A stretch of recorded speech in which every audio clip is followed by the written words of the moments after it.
For a few seconds on the morning of August 9th, 1945, a hole opened in the clouds over a river valley in western Japan.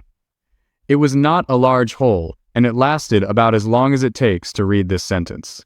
A 27-year-old bombardier from Houston, Texas, lying flat on his stomach in the glass nose of a B-29, put his eye to the rubber cup of a bomb site and saw a running track, an oval of pale ground with a stadium beside it. It was almost 2 miles from the aiming point he had been given. He took it anyway, because the aircraft he was riding in did not have the fuel to come around again, and because a plutonium device weighing more than 5 tons was sitting behind him with its firing circuits already live. He said, "I've got it." That is the moment. Not a decision made in Washington, not a signature on an order, not a debate among generals about the moral weight of the atomic age. A man squinting through a hole in a cloud at a sports field on his own birthday, with the fuel gauges falling and a city underneath him that had already been told the danger had passed. The story usually gets told as inevitability. Hiroshima, then Nagasaki, 3 days apart, a matched pair delivered on schedule by a machine that never faltered. That is not what happened. This mission was a mess. From the moment the ground crew put the fuel truck away, it flew with a known mechanical fault.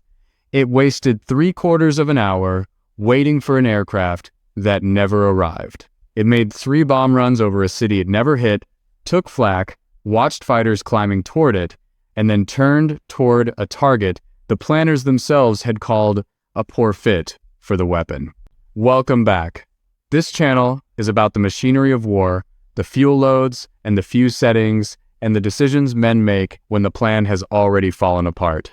If that is your kind of history, hit subscribe and turn the notifications on. And before we get into the plutonium, I want a straight answer from you in the comments. If the smoke had cleared over the primary target that morning, if the mission had gone exactly as briefed, does the war end any differently? Or does the same surrender arrive on the same date with a different city's name attached to it? Tell me what you think. To understand why there was a second bomb at all, you have to understand what the men in Tokyo believed on August 7th, 1945. They did not believe the war was over. That is the part that still surprises people. Hiroshima had been erased. The reports coming back to the capital were fragmentary, contradictory, and terrifying. And the Imperial Army's own physicists were sent to the ruins to confirm what everyone was afraid of. But confirmation of what the weapon was did not lead to the conclusion that the war was lost. It led to a different conclusion, and one that was, on the available evidence, not irrational. The Americans had built one of these things, and building it had probably cost them everything they had. There was reasoning behind that. Japanese scientists understood the physics well enough to know the hard part is not the theory, it is the material. Separating fissile uranium from ordinary uranium is an industrial nightmare, because the two are chemically identical and differ in weight by about 1%. Japan had tried, so had Germany. Both concluded it was somewhere between enormous and impossible in wartime. So Tokyo assumed the Americans had scraped together one laboratory freak and had just spent it. Under that assumption, the correct move was to hold, absorb the blow, refuse to negotiate, and force the Americans into the invasion they clearly did not want.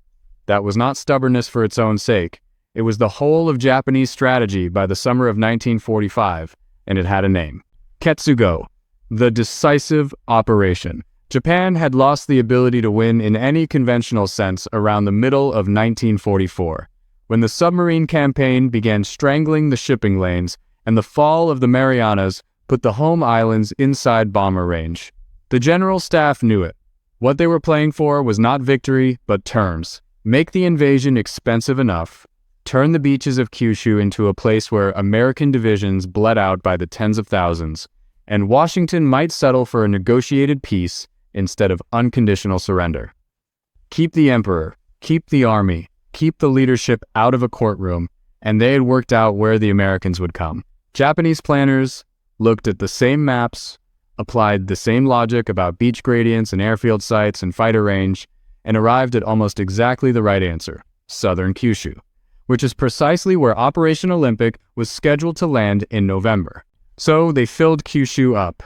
By August, there were 14 divisions in the southern half of the island, something over 900,000 men, and more arriving every week. They had put aside something in the region of 10,000 aircraft, most of them obsolete, many of them trainers with plywood in the airframe, every one of them earmarked for a one-way flight into the invasion fleet. The plan was not to fight the landings. It was to kill the soldiers in the water before they ever reached the beach. Behind the army were the civilians. In June, the government created the Volunteer Fighting Corps, mobilizing on paper every man between 15 and 60 and every woman between 17 and 40.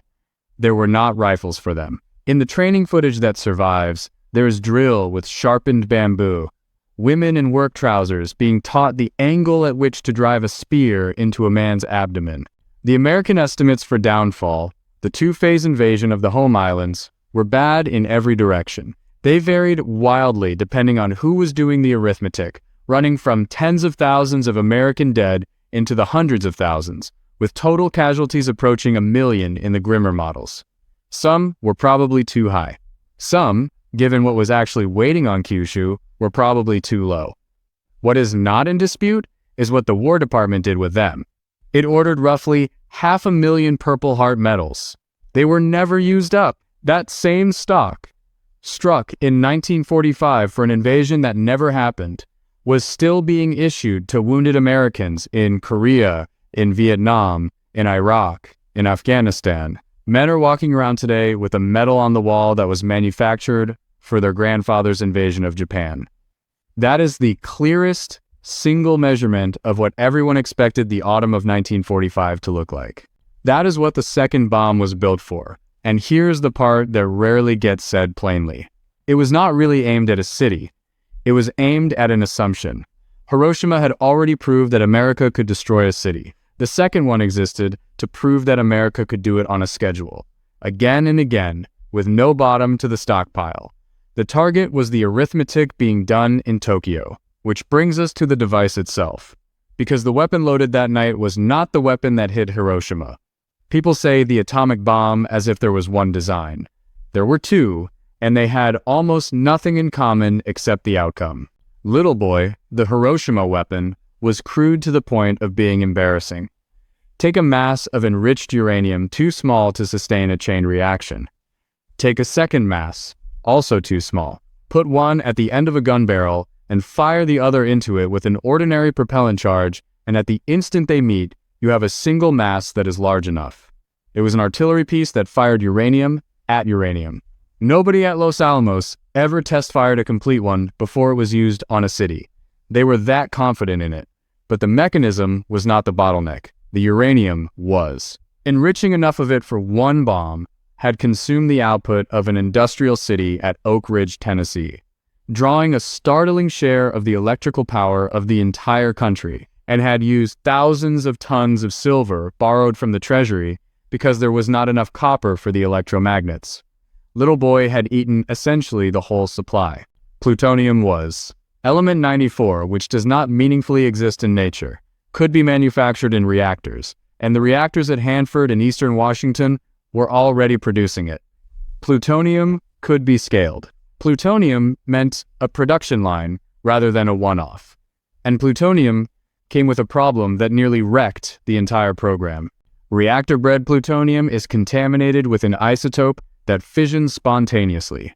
It throws off stray neutrons all by itself. Fire that material down a gun barrel, and the two halves never properly join, because a stray neutron starts the reaction while the assembly is still in progress. And the metal heats and blows itself apart before more than a whisper of it has fissioned. You would get a dirty, disappointing thump. A few hundred tons of yield instead of 20,000, enough to wreck a neighborhood, scatter plutonium across the landscape, and hand the enemy a propaganda victory. The physicists called it a fizzle, and when they measured it in the Hanford material in 1944, it nearly ended the plutonium program altogether. The way out was implosion. An implosion is one of the most difficult engineering problems anyone had attempted up to that point. Instead of slamming two pieces together, you take a single sphere of plutonium that is not dense enough to react, surround it completely with high explosive, and detonate the explosive inward. Squeeze the metal. compress it to roughly twice its normal density, so that the same number of atoms now occupy half the space, and suddenly a mass that was subcritical is very much critical. Do it fast enough and the reaction is underway before the material has time to blow itself apart. Simple to state, almost impossible to build. A conventional explosion wants to expand outward as a ragged, uneven front. Making it go inward as a smooth shell meant shaping the explosive into lenses, blocks of two compounds with different detonation velocities, cast in molds and x-rayed for bubbles. 32 of them arranged around the core like the panels of a football, every one of which had to fire within a fraction of a microsecond of the others. There were no transistors in 1945. The answer was a bank of capacitors dumping an enormous current through detonators built around wires that vaporize instantly instead of burning through like a normal blasting cap. 32 circuits, triggered together, tolerances in millionths of a second. If one lens fired late, the compression came in lopsided and the plutonium would squirt out through the weak point like paste from a punctured tube. At the center of the sphere sat a piece of hardware about the size of a walnut, plated layers of polonium-210 and beryllium separated by gold foil, designed to be crushed at the exact instant of maximum compression and flood the core with the neutrons that start the chain reaction. Timing again. Too early and you fizzle. Too late and the moment passes. Nobody was willing to send that into combat untested.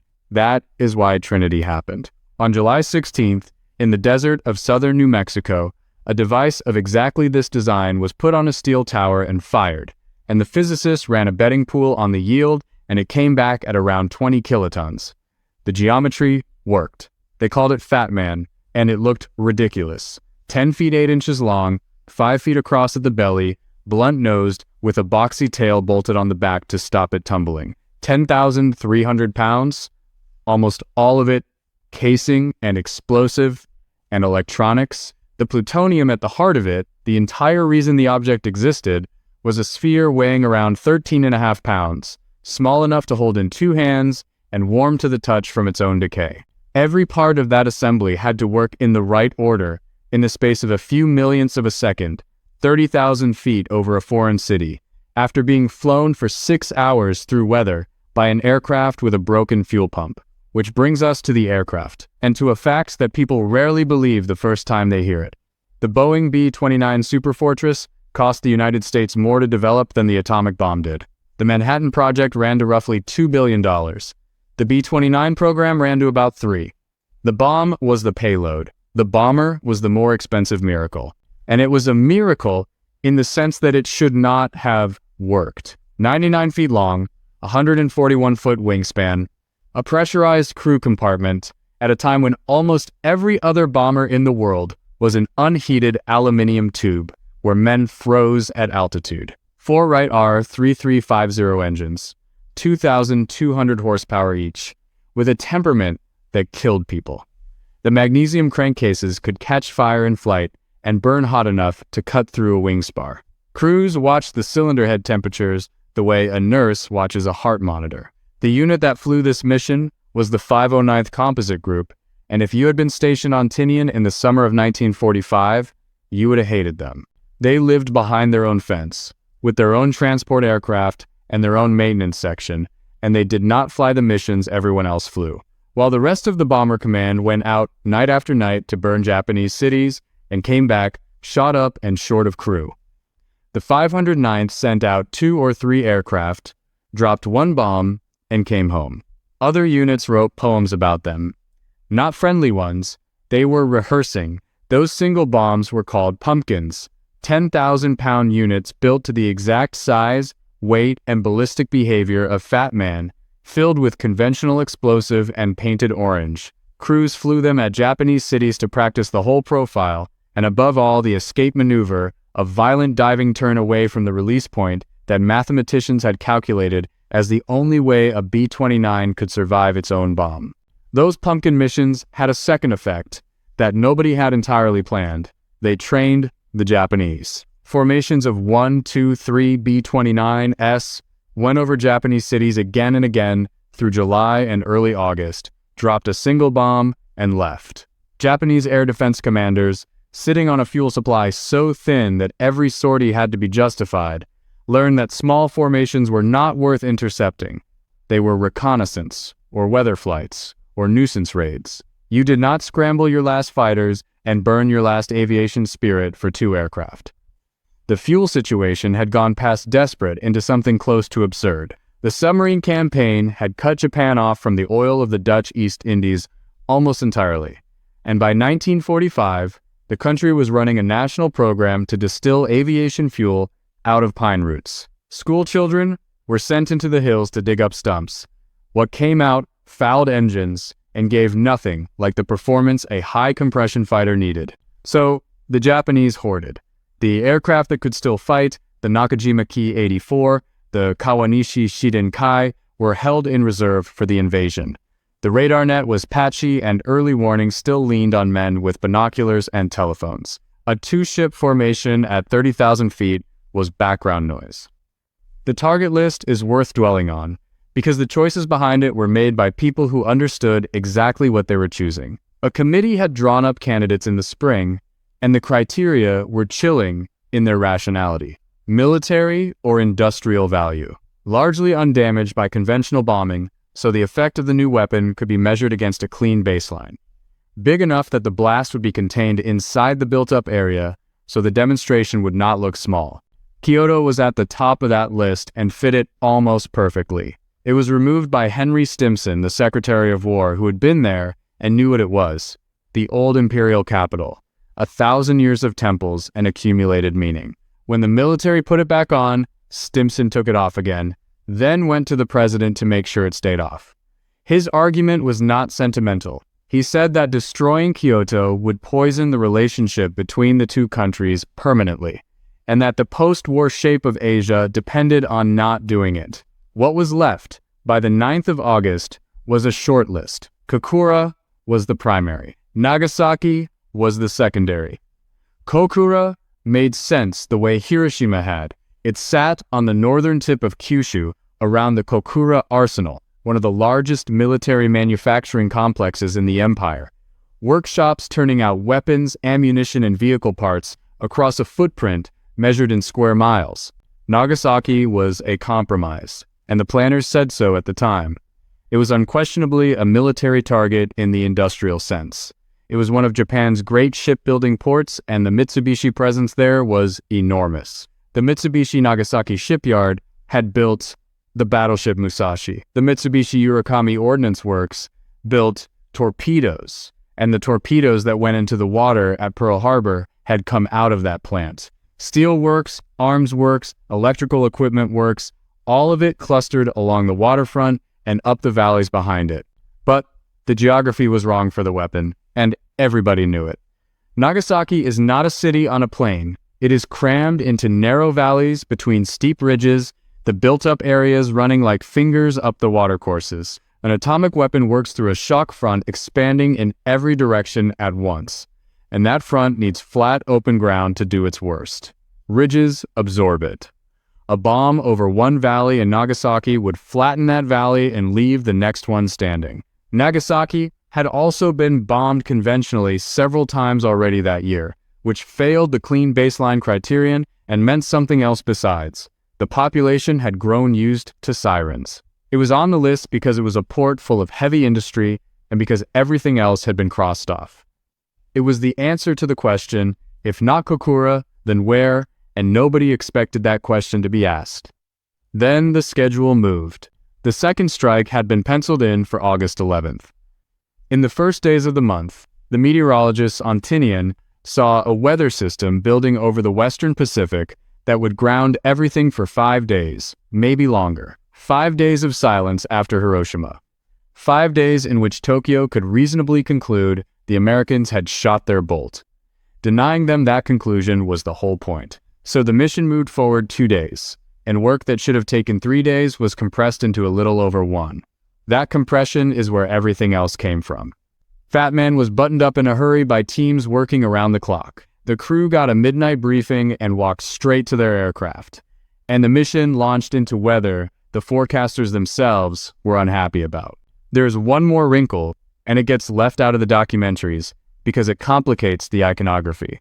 The aircraft that dropped the bomb on Nagasaki was not the aircraft its crew normally flew. Major Charles Sweeney, 25 years old, commanded a B-29 called the Great Artiste. He had flown it to Hiroshima 3 days earlier as the instrument ship, dropping canisters of blast measuring gear on parachutes behind the Enola Gay. All that instrumentation was still wired into it, and moving it to another airframe would have taken most of a day the schedule no longer had. So, they moved the crews instead. Sweeney took over an aircraft usually flown by Captain Frederick Bach, and Bach took the Great Artiste. The aeroplane that carried Fat Man to Nagasaki was Boxcar. It was named after a man who was not aboard it that day, its crew had barely flown it, and on the morning of the mission, it did not even have the name painted on the nose yet. And the aircraft assigned to fly weather reconnaissance over Kokura to look at the sky above the primary target and report back whether the mission was on was the Enola Gay. The trouble started before the engines did. Just before 3 in the morning, during the final checks, the flight engineer, Master Sergeant John Kuharek, found that the transfer pump on the bomb bay reserve tank was dead. Boxcar carried an auxiliary tank holding 640 gallons of high-octane fuel. That fuel existed to give the aircraft the range to fly to Japan, work the target, and come home. Without a working pump, it could not be moved into the main system. It could not be used. It could not be drained on the ground either, not with a live weapon already in the bay and the clock running. So, the aeroplane was going to carry roughly 4,000 pounds of fuel it could not burn, all the way to Japan and back, while being short by exactly the amount it needed. Sweeney called Colonel Paul Tibbets, the group commander, out to the hard stand. They stood under the wing in the dark and did the arithmetic. The tanks were full, otherwise. The margin on paper was thin, but it existed, provided nothing else went wrong. Tibbets left the decision to Sweeney. Sweeney chose to go. You can call that reckless. I am not sure I would. Doolittle launched 16 B-25s off a carrier deck 200 miles further out than planned, knowing the extra distance meant none of them would reach a friendly field in China, because a picket boat had spotted the fleet, and the choice was launch early or not at all. The mission dictates the risk. What makes this one different is that the thing in the bomb bay could not be replaced by a factory in a month. At 3:47 a.m., Boxcar started its takeoff run on Northfield, Tinian. Tinian that summer was the busiest airfield on the planet. 4 parallel runways cut into coral by Navy construction battalions, 8,500 feet each, on an island small enough to walk across. Overloaded B-29s left those strips slowly. Sweeney held the nose down and used the whole length and lifted off close enough to the end that the crew could see the cliff coming. Fully loaded super fortresses had gone into the water off Tinian before, and the men in the tower knew what was in this one. Once they were up and climbing, the weapon had to be armed. Fat Man was too complicated to assemble in flight the way Little Boy had been, so it went aboard complete. What remained was changing its state from safe to live, which meant a man in the bomb bay at altitude, in the cold and the noise, swapping green safety plugs for red arming plugs. Commander Frederick Ashworth, the naval weaponeer for the mission, did it with a flashlight, and it went smoothly. The problem came later, and it is the closest this mission came to killing everyone on board. Ashworth's assistant, Lieutenant Philip Barnes, was monitoring the weapon from a console in the cabin, a small box of lights and switches wired to the bomb. Somewhere over the Pacific, a red warning light on that console began to blink. It was the indicator that the fuzzing circuits had activated. The bomb, as far as its own electronics were concerned, believed it was falling. Barnes and Ashworth got the blueprints out and worked through the circuit on their knees in the fuselage of a flying aircraft with a live plutonium weapon 15 feet away. What they eventually found was that 2 switches in a rotary test unit had been wired the wrong way round, almost certainly during the rushed assembly. It was a fault in the test gear rather than in the weapon itself, and once they knew that, Barnes could correct it. It took perhaps 10 minutes. 10 minutes in which nobody in that aircraft knew whether the timers on a 21-kiloton device were running. Then came the rendezvous, and the rendezvous is where the mission properly came apart. 3 aircraft were supposed to meet over the island of Yakushima, off the southern tip of Kyushu. Boxcar with the weapon, the Great Artiste with the instruments, and a third B-29, the Big Stink, carrying cameras and observers. Radio silence was in force. The plan called for the aircraft to orbit the rendezvous point, and if anyone failed to appear within 15 minutes, to proceed without them. Sweeney found the great artiste. The big stink never showed. It was there, more or less, flying in orbit several thousand feet higher, looking for aircraft that were looking for it. That is all it took. 2 circles at different altitudes over the same island in the same sky, and neither could see the other, and nobody could break silence to ask. Sweeney waited his 15 minutes and then kept waiting, and by the time he turned toward the primary, he had been circling for the better part of 3/4 of an hour. A B-29 at altitude burned something like 400 gallons an hour just staying in the air. Do the arithmetic. He had started 640 gallons short and had just spent roughly the same amount, again, going in circles, waiting for a camera ship. Plenty of people had been hard on him for it.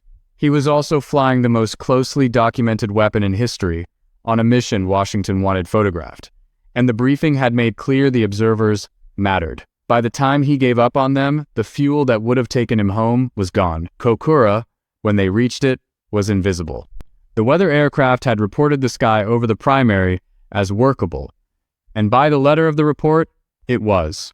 What the report could not convey was what was drifting over the city at low level. The day before, American bombers had firebombed Yahata, the steel town next door, sometimes called the Pittsburgh of Japan.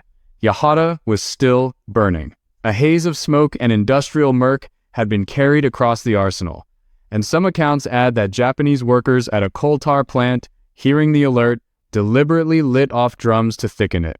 The orders on this point were absolute and came from the top. The atomic weapon would be delivered visually. The bombardier had to see the aiming point through the sight with his own eye.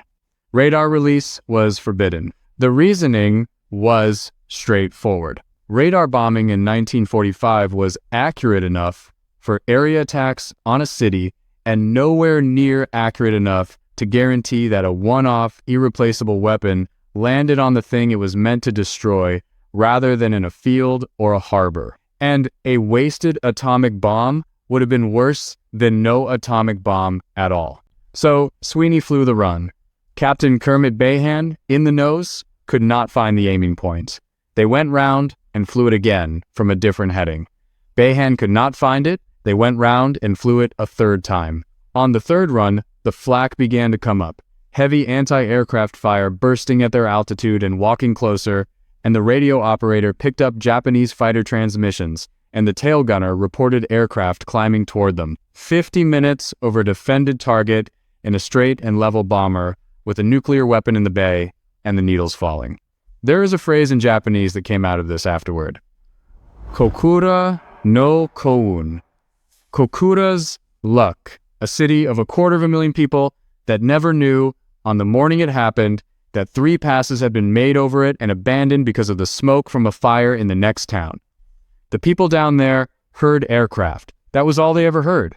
History does this more often than we like to admit. In August 1776, a fog came up over the East River, and Washington got his entire trapped army across the water in the dark while the Royal Navy sat a mile away and saw nothing. On the 9th of August 1945, smoke from a steel town saved Kokura and killed Nagasaki, and there is no more meaning in it than that. Sweeney and Ashworth talked it over on the intercom. Kuharik gave them the fuel state. It was not a question of whether they could go home. They had passed that point somewhere over Yakushima. The question was now whether they could reach Okinawa, hundreds of miles south, which had been taken from the Japanese 2 months earlier at a cost that does not bear thinking about, and which was the only friendly runway within range. They turned southwest for the secondary target. Nagasaki, when they arrived a little before 11 in the morning, was under cloud. 7/10, 8/10 cover, the valley floor hidden. The weather aircraft had reported it clear earlier. It was not clear now. Below, the city was not at battle stations. An alert had sounded early that morning and been lifted before 9. When 2B-29S came up on the plotting boards at around 10 to 11, they were logged as reconnaissance, which is what a 2-ship formation had meant every other time. No general alarm went out. People who had gone into shelters had come back out. Factory shifts were working. It was late morning on a Thursday. There was no fuel for a second pass, and both men knew it. Ashworth, as weaponeer, held the authority over the weapon, and Ashworth made a decision that directly contradicted the standing instruction from Washington. He told Sweeney they would make the approach on radar. If Behan could not see the target at the release point, the bomb would go on the radar operator's word. That is the most interesting moment in the mission to me. The visual release rule was not stupid. It had been written by serious men for good reasons, in an office weeks earlier, by people who could not have pictured an aircraft over the secondary target with a dead transfer pump, 45 wasted minutes behind it, and no third option. Ashworth was standing inside the situation the rule had failed to imagine. He broke it, and everyone afterward agreed he was right.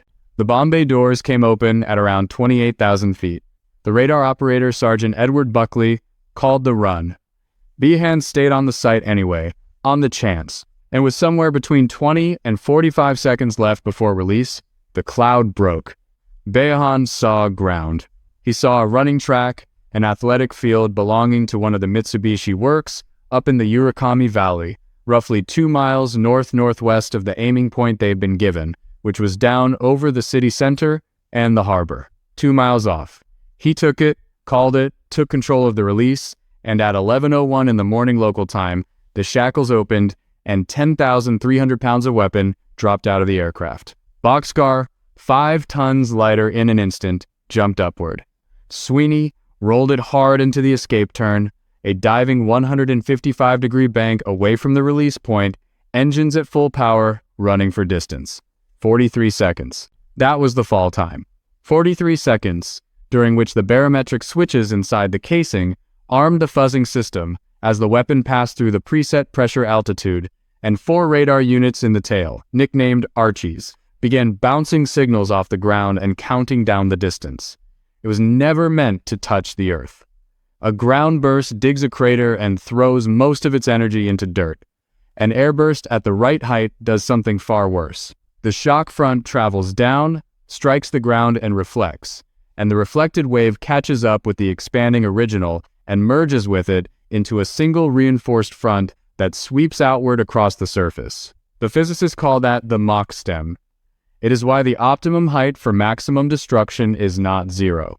For this weapon, that height was set at roughly 1,650 feet. At 11:02, the radars agreed, the circuits closed, and the capacitor bank dumped its charge into 32 bridge wires at once. The lenses went off as a shell. The compression drove inward and squeezed the plutonium to something like twice its density. The initiator at the center was crushed and threw out its neutrons at the instant of maximum compression, and a chain reaction ran through the metal faster than any process a human being has ever directly experienced. About a kilogram of matter, out of 6, actually fissioned and released the energy of roughly 21,000 tons of TNT. There was a flash first. At the center, temperatures for an instant exceeded anything on the surface of the sun. Then the thermal pulse went out across the valley, and then the shock front behind it. Directly under the burst was the Urakami Valley. And in the Urakami Valley were the plants that had been the entire industrial argument for the target. The Mitsubishi Steel and Arms Works, the Ordnance Works where the torpedoes had been built. Those were not knocked down in the way buildings are knocked down. Structural steel deformed and sagged. Machine tools weighing tons were moved. Reinforced concrete that survived as shells with everything inside removed. And 400 or 500 meters from the point of the burst stood Urakami Cathedral. This is the part of Nagasaki that almost never makes it into the mission narrative, and it should. Nagasaki was the oldest Christian city in Japan. It was where the first missionaries had landed in the 16th century, and where the persecutions had been worst, and where communities of hidden Christians had gone underground for 250 years, passing the faith down in secret, without priests, without books, disguising their devotions until the ban was lifted in the 19th century. When they were finally allowed to build again, they built in Urakami, by hand over 3 decades. It was the largest Christian church in East Asia. On the morning of the 9th, it was full, and it was gone within the second. and the community that had survived a quarter of a millennium of persecution lost most of its members in an instant to a weapon dropped by a nation that was overwhelmingly Christian itself. I do not have a clean thought about that. I do not think there is one.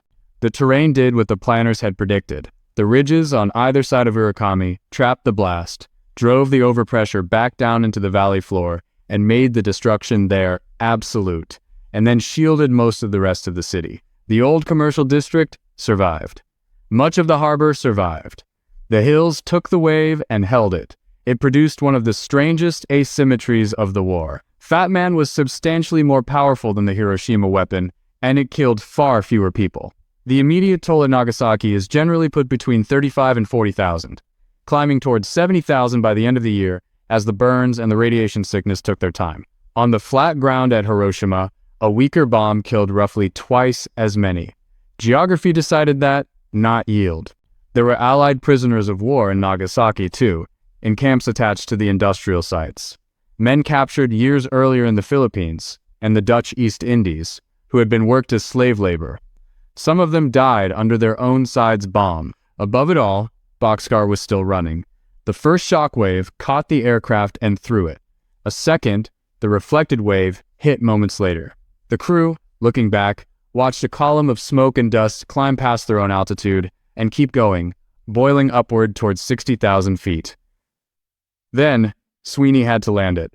Tinian was out of the question and had been for an hour. He set course for Yontan on Okinawa and flew the most careful 200 and something miles of his life.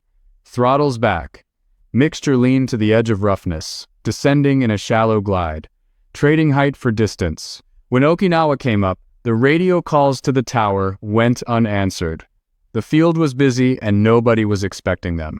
Sweeney had the crew fire every flare on board. Red, green, yellow, everything. Out of the flare pistol on both sides, the universal signal that something on that airplane is very badly wrong. Then he came in fast, because he had no fuel to go around, and no fuel to argue about the approach. The B-29 hit hard, bounced, and came down again. On the rollout, an engine quit from fuel starvation, then a second. The brakes were fading with the hydraulic pressure.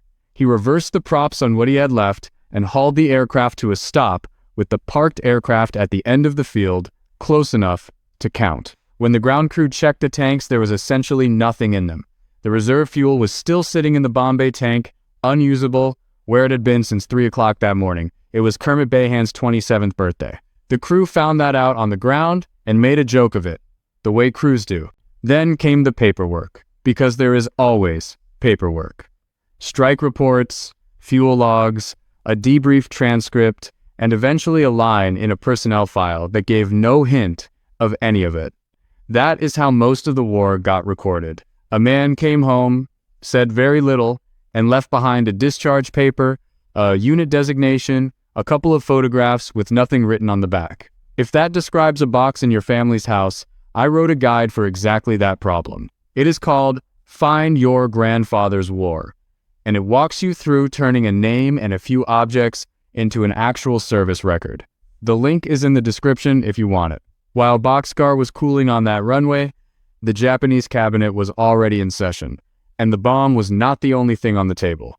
At 1 minute past midnight on the 9th, hours before Behan ever saw that running track, the Soviet Union had invaded Manchuria. Over 1.5 million Red Army troops, veterans of Germany, came across the border in 3 enormous pincers against the Kwantung Army, which was a shadow of its reputation, stripped of its best divisions and its best equipment to feed the Pacific. For Japanese strategy, that was arguably worse news than Nagasaki. Ketsugo rested on a hidden assumption that the Soviet Union would stay neutral and might even be persuaded to broker terms. Tokyo had been putting out feelers in that direction for months, and Moscow had been stringing them along while moving armies east on the Trans-Siberian. Both halves of Japanese policy collapsed on the same morning. The mediator was now an invader, and a second city had been destroyed by a weapon the leadership had convinced itself did not exist in quantity. Even then, they deadlocked. The 6 men who actually decided split down the middle. The Prime Minister and Foreign Minister wanted the Potsdam terms accepted with one reservation: the status of the Emperor. The army minister, Kurachika Anami, and the two service chiefs wanted 3 more conditions: no occupation, no disarmament by foreign hands, and Japanese courts for Japanese war criminals. Anami was not raving. He argued that one more battle on the home islands might still buy better terms. The tie was broken by the one man who, by custom, did not speak. Late that night, in an air raid shelter under the palace, the emperor was asked directly and answered directly and said the war had to end. Even that did not settle it. On the night of the 14th, a group of army officers attempted a coup, seized part of the palace grounds, and spent hours searching for the phonograph records on which the emperor had recorded the surrender broadcast, intending to destroy them. They did not find them. The recordings were smuggled out and broadcast at noon on the 15th, and most Japanese people heard their emperor's voice for the first time in their lives, telling them the war was over. Anami killed himself before the broadcast. And here is the fact that closes the argument. The second bomb was designed to win. The Japanese assumption that America had one weapon was already wrong, and it was about to be proved wrong again. A third plutonium core was being prepared.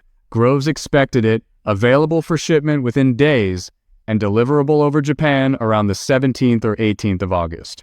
Truman on the 10th ordered that no further atomic weapons be used without his direct authorization, which tells you plainly that the machine would otherwise have kept running. That was the real message of Nagasaki, not the size of the crater, the existence of a schedule.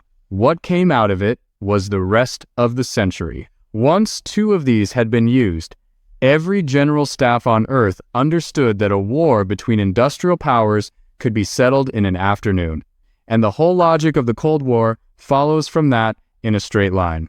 Strip the century back off it, though, and what is left is a mechanical story about things going wrong. A pump that would not pump, a camera plane that circled at the wrong altitude, a steel town still burning 8 miles away, a rule broken by a naval officer because the fuel gauge left him no other choice, a gap in the clouds.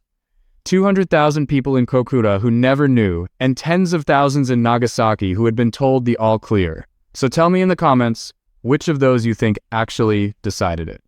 Was it the broken fuel pump that put the aircraft under time pressure from the first minute? Was it the missed rendezvous over Yakushima that burned the reserve? Or was it the smoke over Kokura, one shift in the wind on one morning, that moved the target 80 miles south and decided which city the 20th century would remember? Pick one. Tell me why. I read them.